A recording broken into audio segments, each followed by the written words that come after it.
नमस्कार दोस्तों, मैं अर्जुन आपका स्वागत करता हूँ स्टे बाय अर्जुन के यूट्यूब चैनल में। तो दोस्तों आज की हमारी क्लास है बौद्ध धर्म के बारे में जो है आज की हमारी क्लास है। तो दोस्तों वीडियो को अंत तक जरूर देखना ताकि सभी क्वेश्चन जो है आपको आसानी से याद हो जाएं। साथ ही दोस्तों अगर आप हमारे चैनल पर पहली बार आए तो हमारे चैनल को भी सब्सक्राइब कर लीजिएगा, साथ ही बेल आइकन को प्रेस कर लीजिएगा ताकि हमारे आने वाले वीडियो का नोटिफिकेशन जो है आप तक पहुँचता रहे। चलिए दोस्तों वीडियो को स्टार्ट करते हैं। तो आज की क्लास में हम जानने वाले हैं बौद्ध धर्म के बारे में। तो यहाँ पे आप हेडिंग डालेंगे बौद्ध धर्म के बारे में और आज की हो जाती है हमारी तीसरी क्लास। तो दोस्तों 2 मिनट हम कल की क्लास का रिवीजन करेंगे। कल की क्लास में हम अष्टांगिक मार्ग के बारे में जाना था, साथ ही महात्मा बुद्ध से संबंधित कौन कौन से इनके प्रतीक चिन्ह थे। जैसे इनके जन्म का प्रतीक चिन्ह किसको माना गया है, कमल को माना गया है। ज्ञान का प्रतीक चिन्ह इनका पीपल को माना गया और मृत्यु का पद चिन्ह यानी पैरों के निशानों को माना गया है। साथ ही दोस्तों हमने जाना था कल की क्लास में जो है और किसके बारे में, बौद्ध धर्म की कितनी संगीतियाँ हुई थी, 4 संगीतियाँ हुई थी।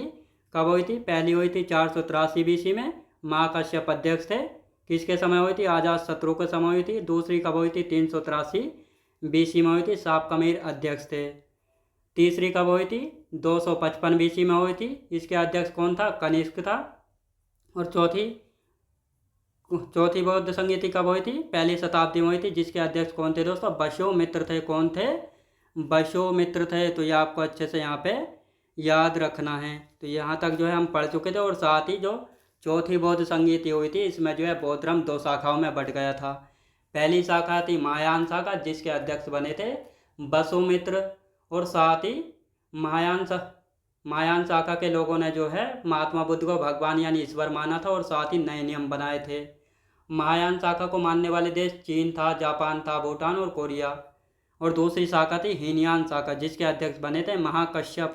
इन्होंने जो है अष्टांगिक मार्ग में कोई भी परिवर्तन नहीं किया था और साथ ही महात्मा बुद्ध को जो है एक महापुरुष या महान पुरुष माना था। तो ये आपको याद रखना है। तो यहाँ तक हम पढ़ चुके थे कल की क्लास में। आगे की हम बात करने वाले हैं। कुछ पुस्तकें हैं जैसे बौद्ध चरित और शोधरानंद बृहस्सूची। ये दोनों पुस्तकें जो है अश्वघोष के द्वारा लिखी गई हैं। और साथ ही इनको बाल्टेयर या हेटे कहा जाता है। किसको, अश्वघोष को। ये कनिष्क के दरबार में रहते थे। और जो ये बौद्ध चरित है इसमें महात्मा बुद्ध की जीवनी लिखी गई है। बौद्ध चरित में ये बौद्ध चरित किसके द्वारा, अश्वघोष के द्वारा लिखी गई थी। तो ये आपको अच्छे से यहाँ पे याद रखना है। विभाषा शास्त्र किसने लिखी थी, बसोमित्र ने लिखी थी, जो कि बौद्ध धर्म की महायान शाखा के अध्यक्ष थे। तो ये आपको अच्छे से यहाँ पे याद रखना है। अब पहली मानव प्रतिमा किसकी पूजी गई थी, तो महात्मा बुद्ध की जो है पहली मानव प्रतिमा पूजी गई थी, जो कि मथुरा शैली में बनी हुई थी। और बाद में जो है गांधार शैली में भी जो है बहुत सारी प्रतिमाएं जो है बनाई गई थी महात्मा बुद्ध की। तो ये आपको अच्छे से यहाँ पे याद रखना है। अब दोस्तों यहाँ पे हम बात करेंगे बौद्ध शिक्षा केंद्र की यदि बात करते हैं, यानी जहाँ पर बौद्ध शिक्षा जो है दी जाती थी। तक्षशिला वर्तमान पाकिस्तान में पड़ता है, वल्लभी गुजरात में है, विक्रमशिला बिहार में है और नालंदा विश्वविद्यालय बिहार में। तो ये 4 जो है क्या थे, बौद्ध शिक्षा केंद्र थे, जहाँ पर बौद्ध धर्म की शिक्षा दी जाती थी। तो ये आपको यहाँ पे अच्छे से याद रखना है। तो कौन कौन से बौद्ध शिक्षा केंद्र हैं, तक्षशिला वर्तमान पाकिस्तान में, वल्लभी गुजरात में, विक्रमशिला बिहार में और नालंदा विश्वविद्यालय भी बिहार में ही हैं। अब यहाँ पे आएंगे हम बौद्ध धर्म की मान्यताएं। तो बौद्ध धर्म की मान्यताएं यानी बौद्ध धर्म में जो है किस किस को मान्यताएं दी गई हैं और किन को नहीं दी गई हैं। जैसे बौद्ध धर्म में आत्मा होती है, नहीं माना गया कि नहीं होती। कोई भी कर्म कांड को नहीं माना गया है। वर्ण व्यवस्था मतलब जाति व्यवस्था को जो है बौद्ध धर्म में नहीं माना जाता, बल्कि समानता को महत्व दिया जाता है। मतलब सभी समान हैं बौद्ध धर्म में। ईश्वर में विश्वास करते थे महात्मा बुद्ध, नहीं करते थे। वेदों में विश्वास करते थे, नहीं। मूर्ति पूजा में विश्वास करते थे, नहीं। महात्मा बुद्ध जो है खुद मूर्ति पूजा में विश्वास नहीं करते थे, ईश्वर में विश्वास नहीं करते थे। लेकिन इनके जो मानने वाले लोग थे तो इन्होंने जो है सबसे पहले महात्मा बुद्ध की मूर्ति पूजनी शुरू की और साथ ही महात्मा बुद्ध को जो है ईश्वर के रूप में मानते हैं। तो ये आपको याद रखना है। जबकि महात्मा बुद्ध ने अपने आप को स्वयं भगवान नहीं माना था और ना ही विश्वास करते थे भगवान में और ना ही मूर्ति पूजा में। क्या पुनर्जन्म में विश्वास करते थे, बिल्कुल करते थे पुनर्जन्म में विश्वास। और मध्यम मार्ग में, यानी मध्यम मार्ग से निर्वाण की प्राप्ति की जाती है। निर्वाण मतलब मोक्ष की प्राप्ति की जा सकती है मध्यम मार्ग से। तो ये आपको अच्छे से यहाँ पे याद रखना है। अब यहाँ पे हम बात करेंगे स्तूपों के बारे में। स्तूप क्या होता है, तो ये यहाँ पे आपको दिख रहा होगा, ये गोल गुंबद टाइप का ये होते हैं स्तूप, जहाँ पर जो है ये बौद्ध धर्म का जो है पवित्र स्थल माने जाते हैं। यह महात्मा बुद्ध के समाधि स्थल का एक प्रतीकात्मक प्रतिनिधित्व है, जिसका प्रयोग महात्मा बुद्ध के अवशेषों को रखने में किया गया है, जिनको हम स्तूप कहते हैं। तो ये आपको अच्छे से यहाँ पे याद रखना है।